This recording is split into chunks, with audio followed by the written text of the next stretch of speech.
What's up, guys? It's episode 8 of Cardboard Talk. Just making a Target run. I got a long lunch break right now. So I thought I'd check the store. Maybe I'll get some more Kana today. Maybe Pokemon. If they have Chaos Rising, I'll pick it up.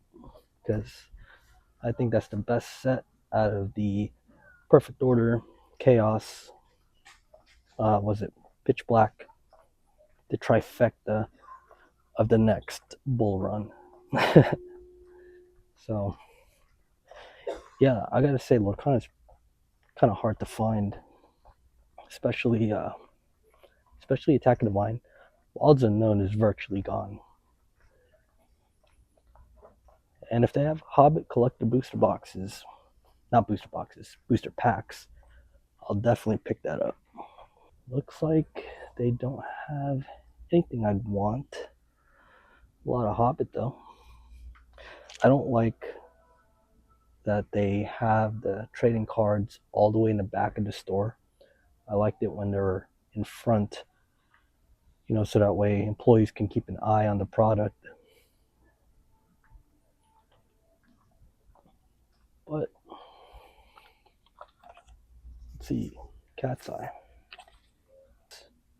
Pretty much a lot of Magic play boosters, which is a good indicator on how the Lorcana collector booster versus the regular booster is gonna go.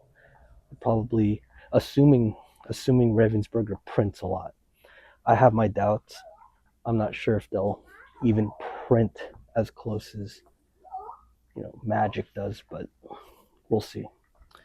If there's actually one IP that I really love, is Fallout. I haven't seen the show, but I've played 3, New Vegas, and 4, and of course all the DLCs. Video game talk, but yeah, awesome IP. I really wish I collected a booster box for the Magic the Gathering Universes Beyond. Yeah, that Fallout collector's booster box is now like over $1,000. Yeah, it's way out of price for me. I wonder if Funko Pops will ever make a resurgence in terms of popularity. Speaking of popularity, this type of design, dude, have y'all seen that in the Disney Plus? This type of design is just horrible. I don't even let my kids watch it. It's too much like a Ren and Stimpy, which I'm shocked that Disney greenlit that, because they're usually pretty protective of the image of Mickey Mouse and Friends.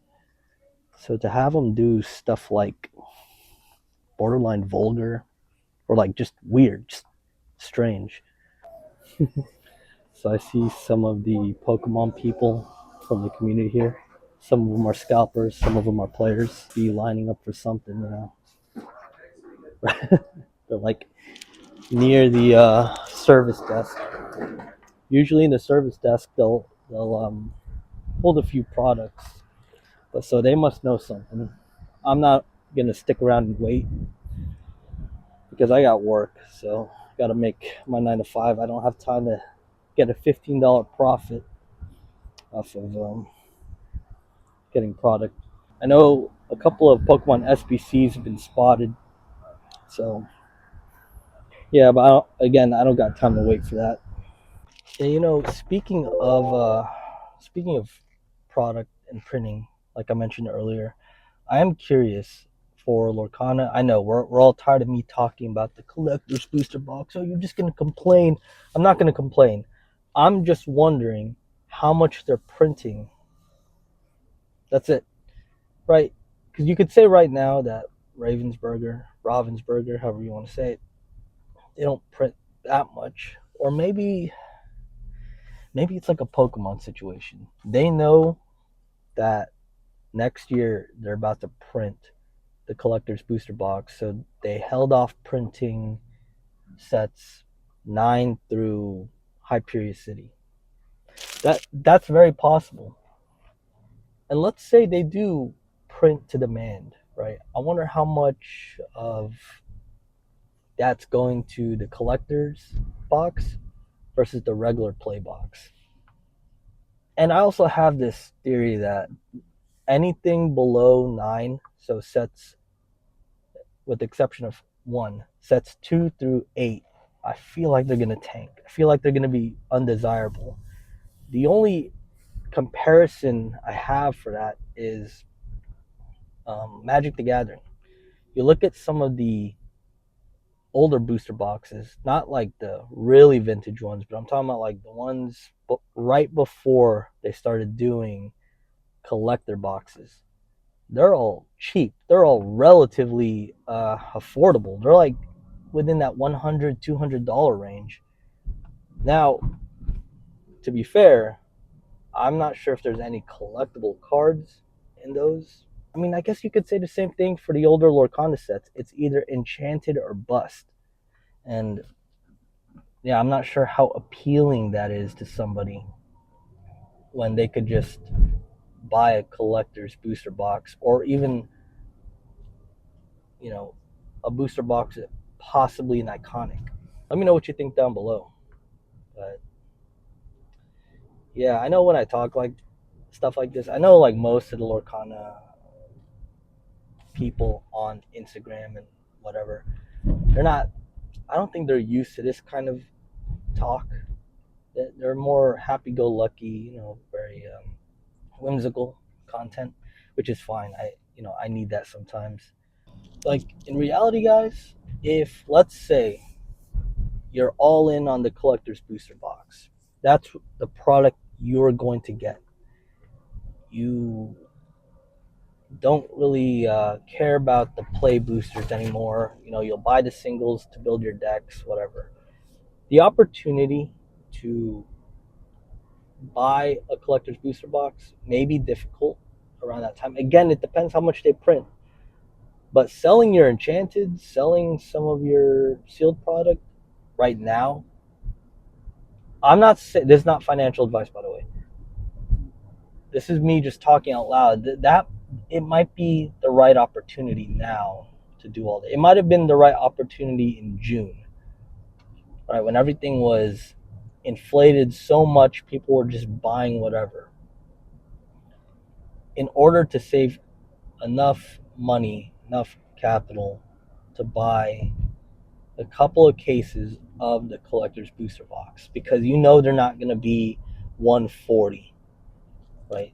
MSRP. They're not going to do that. It's going to be like a $450 box, maybe even more for MSRP, because again, the freaking cards, there's what, 6 unique ones with 20 something out in the world of each of them.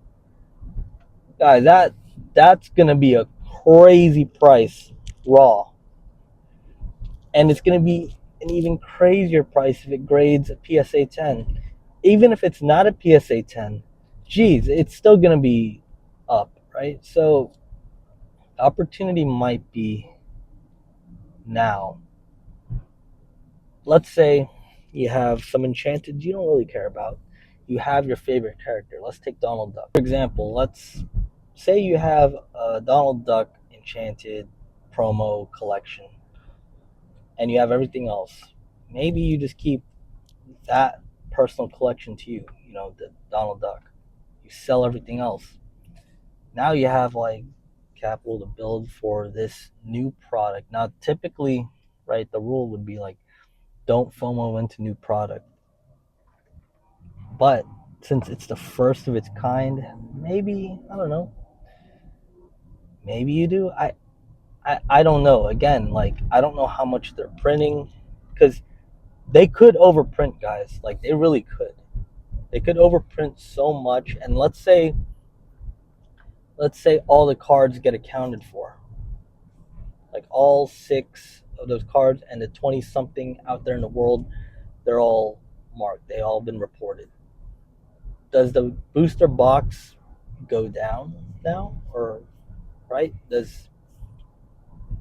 I don't know. I've never seen that situation. If anyone in the Magic the Gathering space knows of any box that has serialized cards and then all of them were accounted for, what happens to the box? I don't know. You tell me.